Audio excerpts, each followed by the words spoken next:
El nacimiento de las gemelas. En un pequeño pueblo rodeado de bosques sombríos y lleno de secretos oscuros, una familia esperaba con ansias la llegada de gemelas. El embarazo de la madre, Amelia, fue lleno de misterio y presagios inquietantes.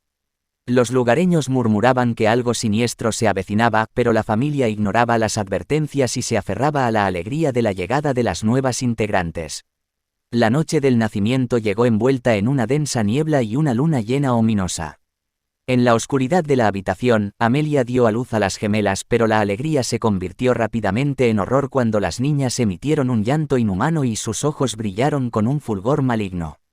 El aire se llenó de un olor a azufre y los objetos comenzaron a moverse solos en la habitación.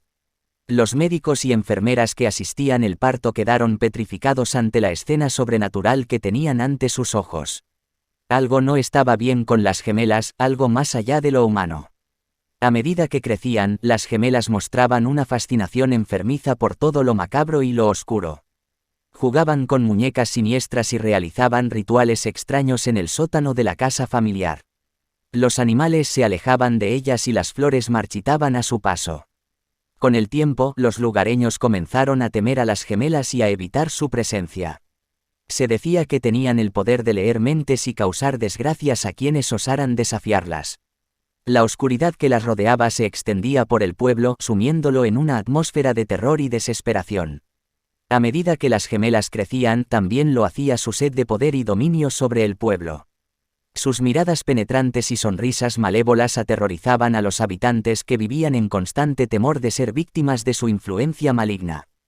Una noche, durante una tormenta feroz, las gemelas desaparecieron misteriosamente.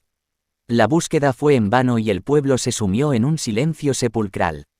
Sin embargo, la presencia de las gemelas nunca se desvaneció por completo.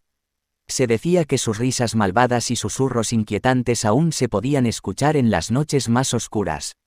Con el paso de los años, el pueblo se convirtió en una sombra de lo que una vez fue. Las casas quedaron abandonadas, las calles se cubrieron de maleza y el terror se apoderó de cada rincón. Los lugareños creían que las gemelas habían dejado una maldición sobre el pueblo, una maldición que nunca sería levantada. Hasta el día de hoy, se dice que las gemelas siguen vagando por el pueblo, buscando nuevas víctimas para atormentar. Sus almas retorcidas y sedientas de venganza están atrapadas en una eterna oscuridad, y aquellos que se atreven a adentrarse en el pueblo abandonado corren el riesgo de ser arrastrados a su siniestro dominio. Así que ten cuidado si alguna vez te encuentras cerca de ese pueblo olvidado, porque podrías cruzarte con las gemelas y convertirte en su próxima presa. Recuerda siempre que el mal puede esconderse en las formas más inocentes y que el nacimiento de las gemelas trajo consigo una maldad que nunca podrá ser erradicada.